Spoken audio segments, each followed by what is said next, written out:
Okay, so we're recording now, and today we're going to be talking with Kelly Mahler, who is an occupational therapist, correct?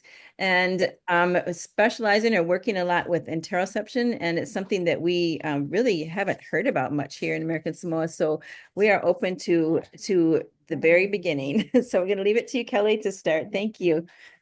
Yeah, thank you for having me. This is a really big honor. And yeah, I'm going to talk about something that has a very big name. It's not a very sexy name. So hopefully it doesn't scare anyone because when people learn what interoception is, it's like, oh, like this makes sense to my own life. But it is a sense, just like our sense of sight or smell or taste, but it's just the newest sense to be discovered by scientists.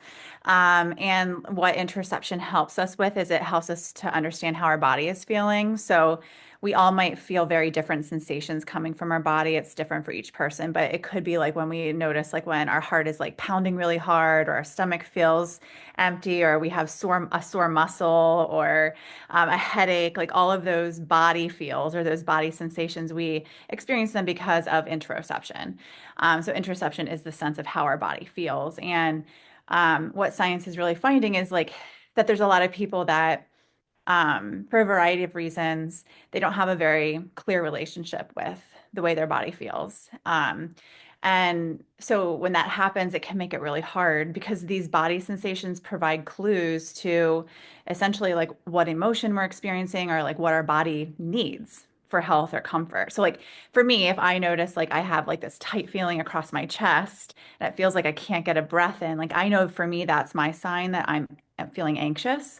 And that's like then what gives me the information like, oh, I should probably go for a walk or talk to a trusted person to help me regulate. And that's going to be different for each of us. Like what your body feels like when you're anxious and what you choose to do when you're anxious is different for all of us. And we learn many times about what our body needs through interoception. So we know that I'll just say one more thing about it and then I'll see what questions you have. But there's people with interoception differences, just like we know there's people with differences with their auditory, their sense of sound, or their sense of sight. So we know that there's people with differences in interoception too, and they can either have like what we call like a muted sense of interoception, where they might not notice body signals. Like they might not notice the feeling of being hungry in their body and they're relying on their parents to like remind them to eat, or they might not notice the feeling of like a full bladder and it can make toileting really, really challenging. Or they might not notice the feelings in their body when they're getting overwhelmed and they're just like surprised by a meltdown. Or for some people with that muted side, they do notice body signals, but only when those body signals get like to a really big place. So they only notice they're hungry like when they are like, that emergency, like over hungry feeling, like I need to eat right now kind of thing. Like that's when they notice that feeling in their body, or they only notice that they're overwhelmed when they're in a meltdown. So that's like the muted side of things. But then we also know that there's some people that have like a more intense interoceptive experience where they feel a lot of things, like so many sensations all at once. It's like really overwhelming. Chaos sometimes is how they describe their body. They don't know, like, what all of these feelings mean many times. And it's really hard for them to then, have that reliable information letting them know, like, what their body needs. So either way, like, and you can have a mix of muted, some signals are muted, some are intense. You might be really clear on some signals, like, really clear on signals letting you know when you're thirsty, but you're not clear on signals letting you know when, I don't know, you need to pee or poop. So it can be a mix of things. So I'll just pause there because that was a lot, um, and see if you have any questions. Hi. Thank you, Kelly. I wanted to ask, so interoceptive, is it under like a sensory category kind of thing? Also, that was the first question, and the second would be, so you said it's a newly re found research. How far back? Because this is also new. Yeah, I know. I had the same question. So yeah, like I would say interception is in the sensory category. And like right now we kind of talk about the body having eight senses. So we have like the five, which is our smell, sight, sound, touch, and taste, right? But then we have those internal senses like proprioception. Are you familiar with that, or do you want me to define that? Yes, yes, sorry, yes, please. Okay. So proprioception is where we have like little receptors in our joints and our muscles, and it just tells us like where our body parts are in space. So it helps us kind of move our body without having to watch our where our body is. Like so I can put my arm out to the side and I don't have to like look at it to know where it is. Like I have all these little Wow. telling our brain. Right. It helps us to move our body in a coordinated way. And when we have proprioception differences, it can look differently. But like I personally have very low or muted proprioception, so I'm constantly banging into things and I don't even know when I banged into something. Like I don't know always where my body my body is. Um, and then for there's a sense called vestibular, and that's our sense of movement. And we have like little receptors in the inside of our ears. Every time we move, it tells our brain like how fast are we moving, what direction are we moving, um, and then we have interoception, which is the eighth sense. And to answer your question about how long it's been around, actually, interoception was defined by this scientist back in 1900, but everyone ignored him. They thought interoception and his ideas about interoception weren't important. And so it took 100 years, like a whole entire 100 years later, for another scientist to like really pick up that original guy's work. And he's like, oh, like this interoception stuff sounds really important. And so that scientist like really started to like do more work in his lab, his research lab, and he's the guy that made interception so popular today. It only has become pretty popular in research since 2002. So we're like, yeah, Wow. Fairly new, pretty yeah, much. yeah, Wow. Amazing. Thank you. yeah, you're welcome. Okay, so I have a couple of questions. Well, not really questions, but um, a lot of times I remember when people like you go on diets or whatever, and they always say a lot of times people they confuse their hunger and thirst. Is this kind of one of those things too? A lot of times people will eat when they really wanted something to drink. Okay, yeah, that kind of makes sense. So it's always been there. Just identifying it, and then you may be moving on into this right now. But how do I identify an interoception problem or issue with our children with disabilities?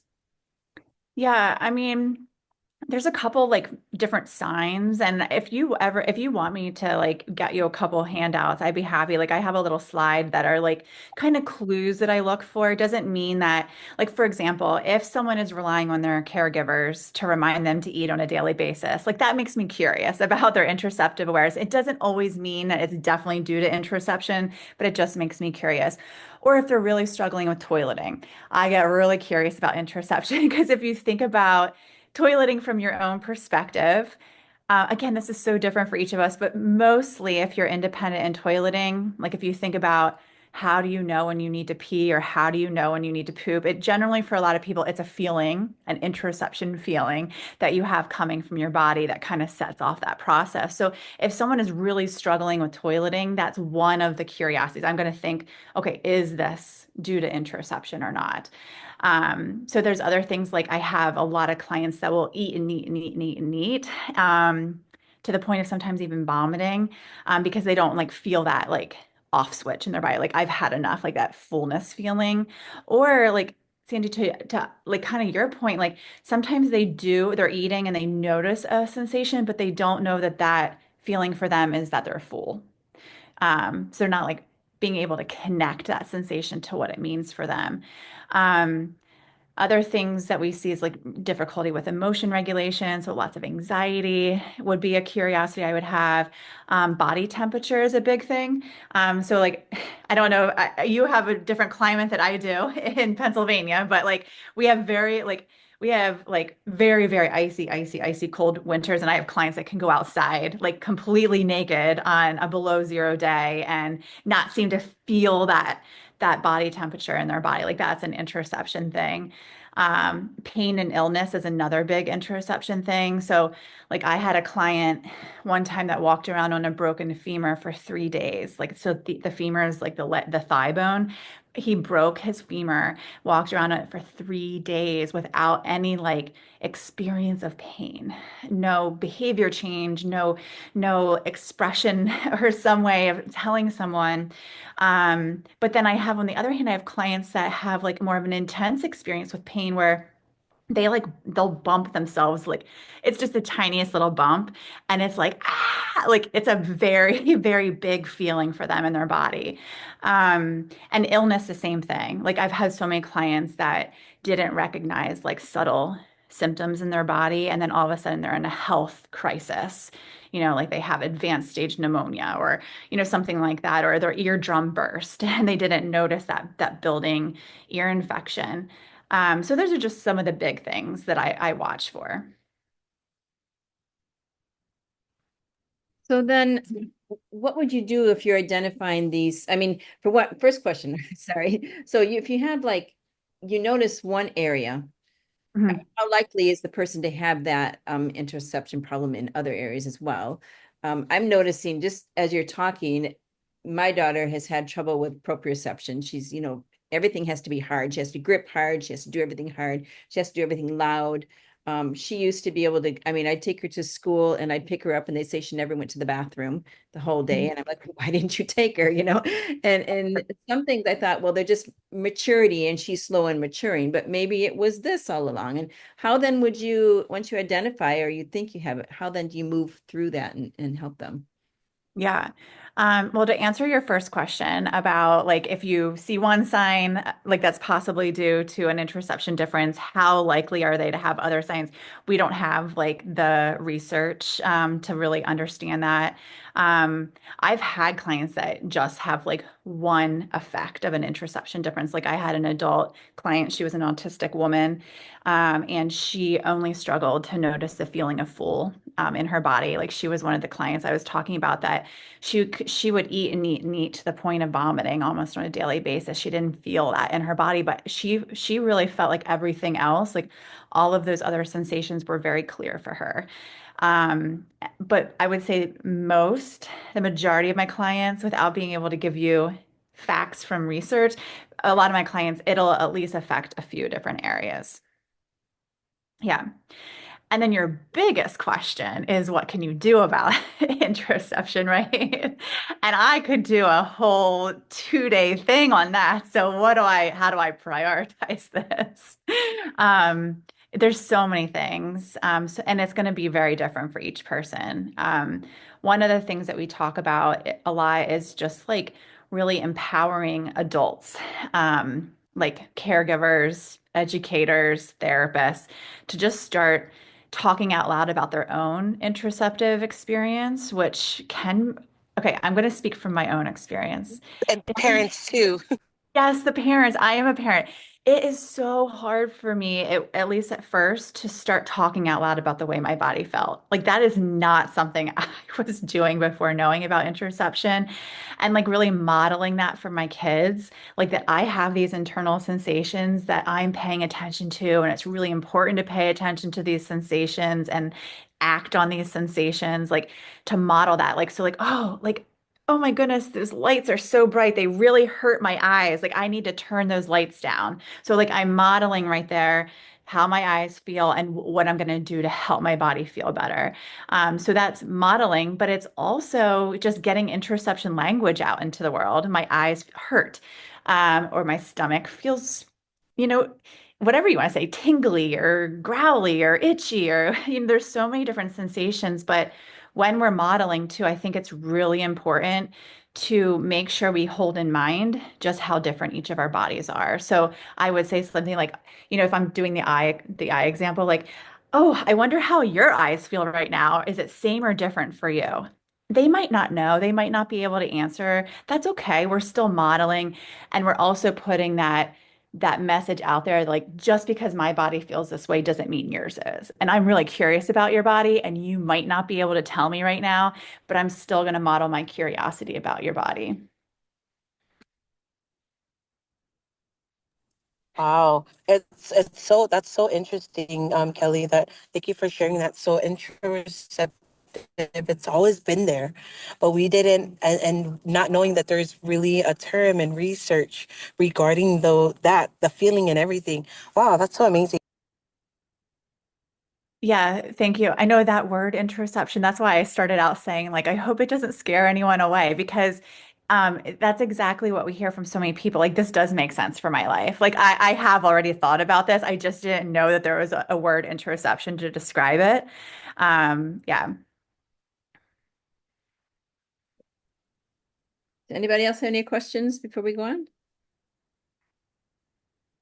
Okay, so go ahead. Maybe tell us a little bit about what some sort of interventions. I know you have like an entire curriculum that you've gone through and cards and everything. I've looked through those and I'm like, salivating over them, but wondering what when we use something like that, what can we expect to see?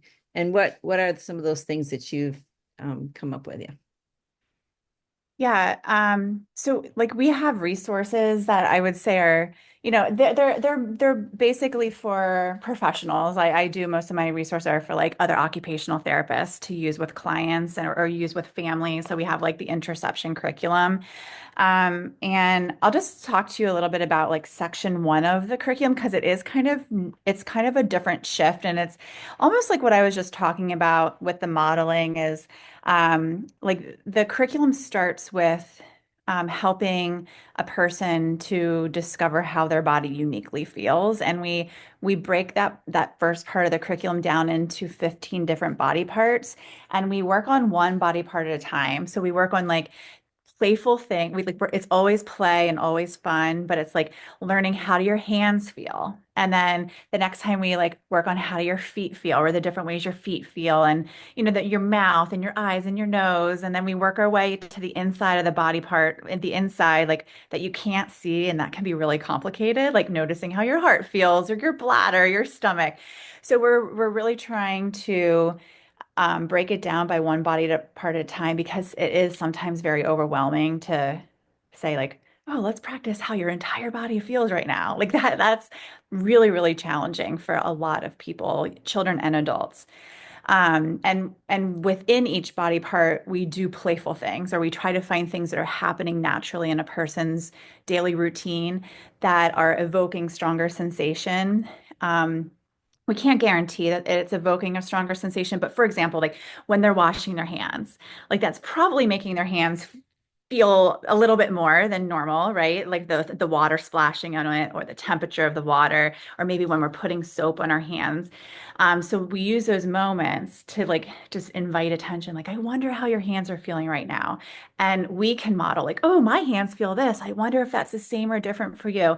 And I'm doing this with clients that are speaking or non-speaking, like we're presuming competence. We're putting that curiosity, like I'm wondering about their body no matter if they can tell me or not. Um, and so like we'll do things like hand washing or or holding an ice cube or a warm drink or like anything that you might be doing on a daily basis that's evoking a stronger sensation in a playful way. We're never doing it when a kid is upset or stressed. Because I don't think any of us want someone to be like, how does your body feel? Like when we're in a really stressful point, right? Like I'm just going to be like, get away from me. Stop talking to me. Uh, so we want to just use those moments where a person's feeling good to help them start to learn more about their bodies.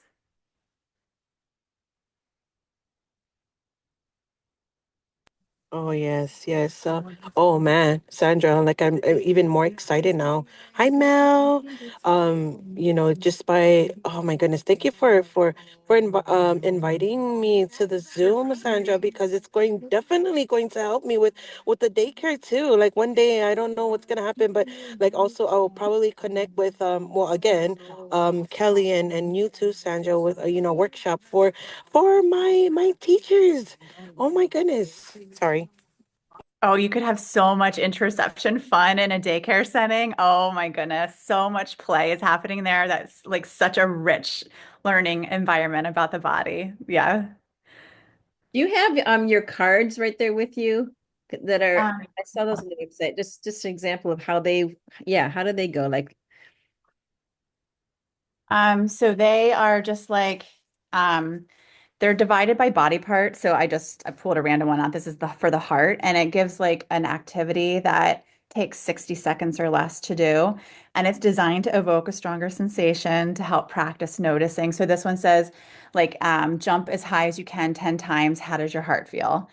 Um, And one of the things I didn't point out is that we do many times support um, language too. So like this is like a little, I don't know if you can see it, it's a little menu of the different ways my heart can feel, just to start to give some beginner language, a communication tool, like so your heart can feel fast or slow or pounding. Maybe you notice something else, or I don't know. Like that's a valid answer. Like I don't know how my heart's feeling. Like we accept all answers. We want everyone to feel validated in their own internal experience, even if it's I don't know. I feel nothing. Like we're constantly validating when someone is able to share with us what they're feeling. So these are just like these cards are all just like little practice opportunities. They designed to kind of evoke a stronger sensation in a certain body part and give practice noticing, but also describing if they're ready for that. Like some of my clients aren't ready for that, and that's okay. We're still being curious about their body, but some are like ready. Like, they hear us modeling a lot. We're supporting their communication in some way, and they are being starting to be able to express to us certain sensations in their body, which is really important, especially it's important for everyone, but it's really important for a lot of our non-speaking clients because I mean, they're requiring everyone to guess, about how their body feels on a daily basis. So if we can empower them to even just start to express in their own way, yeah, I should say they are expressing how their body feels many times. I just mean through ways that other people might not always understand, right? If we can help them to have some common language so that they can be better understood by more people, that's really where we're going, if possible. Kelly, can I ask, are those on Amazon, or did you create your own? So the menu or the activity cards? I could. The activity cards, sorry. The activity cards are on my website. Everything is on my website, and I can show you. Wow. And Sandra, I would be really happy to work with you. I know that shipping probably will be very expensive, and I don't know what, your financial resources are, but I'd be very happy to work because they're priced for professionals too, also. Like, and I know some of you are professionals, some of you are here as caregivers and family. So I'd be very happy to work with you on getting you the resources that you need. Yeah. I just Yay. here's the website. I just put the Yeah. website on screen share. Can y'all see it? Um, so yeah, and can you see it? Yes. Oh, okay. So Yes. here's all this information about what is it, getting started, and then the shop. So the shop has the different tools, activity cards, your curriculum, and so forth. So this is Wow. you can find that there. All right. We'll stop the share and go back to our yeah. We Yeah. have, sorry. Go Yeah, ahead. I will be contacting you to get all this stuff. Yeah. So we have it locally. It sounds really good. Mhm. Thank you. Yeah, we also have so many free resources on my website, like free printables. Um, we have like an entire book that it's like a booklet, but it's 30 days of interception activities, and that's completely free. We have like a YouTube channel with many, many, many different topics related to interception. So we're very passionate about making our resources free and accessible. So you can definitely check that out too if you're interested in learning more.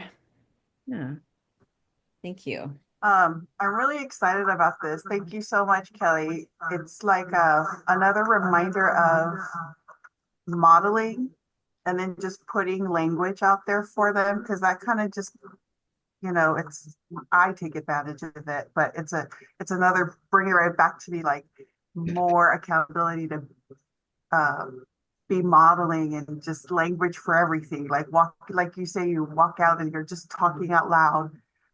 My son had a teacher that over communicated, and I can see the connection there because he's helping my nonverbal son put words to certain things, to everyday things. So, Yeah. yes, I'm looking forward to looking at your 30-day free book. Thank you for that and the explanation. I'm excited. Thank you. Yeah. Yeah, you're Appreciate it. welcome. I And can make, sharing with our parents. Uh-huh. yeah, such a pleasure. I was so excited to get this invite, and I'd be very happy to make sure if you remind me to follow up with the links to all of these free things that I've just mentioned, as well as some of the activity cards and everything that we talked about. Yes. Yep. Thank you. How, let me ask, when you do your therapy, with individuals, what are some of the results that you see? What should we expect to see once we start getting this going? Yeah, I mean, it really depends on the whole goal of the work and like kind of the interception reason. Like, so for example, if it's someone that, like I was explaining, like my clients that can just eat and eat and eat to the point of like just making themselves sick. Like, I want to see a change in that for them. I want them to, be able to start to notice when their body has had too much food, but I also want to help them. Some of my clients, like that is like the only thing that they know to go to that helps their body feel safe and regulated. So I want to help them, give them enough knowledge about their body to start finding other things that also help their body feel safe and regulated. So it's not just going to the eating, which is causing them in the end discomfort because they're vomiting because they're, eating so much. Or like if we're doing this work for toileting, we want to see improvements in toileting. Or if we're doing this work because someone is really anxious and they don't understand their body enough to be able to regulate their body, we want to see improvements in that anxiety regulation. So the outcome is really different for each person. I have a non-speaking client right now, and he just for the first time, he pointed to his ear and he was like, oh, like he didn't say ouch, but we've been working on interception for a few years. This is the first time he's ever communicated to us how his body was feeling, and he had an ear infection. Like that to me in and of itself is like the biggest deal. Like, I mean, so sometimes it might seem like a small win, other times it seems like a really big win. But I think it, yes, I think it's a win. There's just so many different outcomes that we see. And I do want to say that with a caveat, like for some, they make really fast connections and they understand their body quickly, but for others, it takes a long time. And we have so many of our kids with disabilities, and I don't know your culture. I don't know anything about it. I can only talk from like where I'm at in Pennsylvania, but like so many of my clients have their internal experience dismissed from the time they're little, like, oh, it can't be that loud in here, or you can't possibly be feeling that way, or you can't, or like they just so a lot of times it takes more time for them to really trust, like, oh, this is how my body is feeling, and then also be able to share that with someone else takes a big risk because they might have had that invalidation by other people. And many times it was accidental invalidation. So sometimes we talk about like it's a little bit of undoing before doing and making progress, if that makes any sense. Like that they're, that they can begin to notice their body and trust it and feel validated when they share it with somebody else and all those kinds of things. Yeah, I think a lot of our kids have had to suppress so much, for so many years in so many ways, for, people just answering for them and saying how they feel when it may not be. Let me give you an example. Okay, so like my daughter, when she's upset, for example, we have a rescue cat right now we're taking care of, and she wants it all the time. But at nighttime, so that I can sleep mainly, we put the cat in another room. So when that time comes, she's prepared for it and everything like that. But always when it happens, then she's banging the walls and hitting the doors and that kind of stuff. So what can I do at that point to help? I mean, I know I have to wait until she calms, but to help her to understand what's going on inside of her so that she Yeah. can have a better reaction. Yeah, like without knowing your daughter, this is going to be a complete guess, right? So, I would, and I don't know if this would re-trigger the situation, but I might just have a gentle conversation like, hey, like, I noticed that you were doing this with your body. Like, I wonder how it was feeling. And like, when you're doing this with your body, what could we do to help your body feel better? Like, I want to understand this. I want to help you kind of thing. Like, I tend to kind of blame myself a little bit more. I want to, it's not something you're like, they're doing wrong.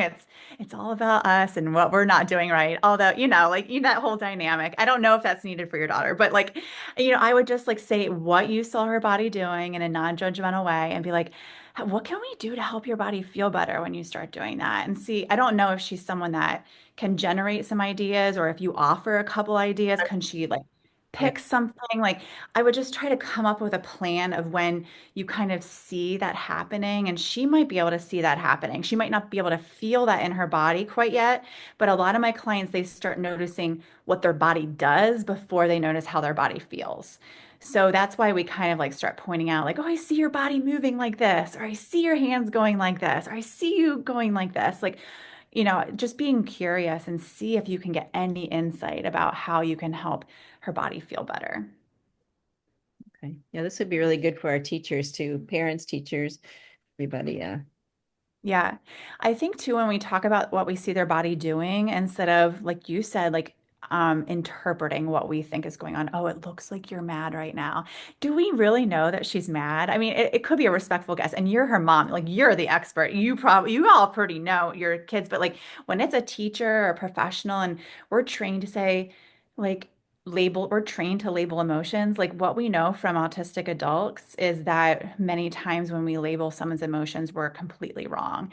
And that just layers on the confusion about their body. Like they think they're feeling one way, but all these other people are saying it's something different.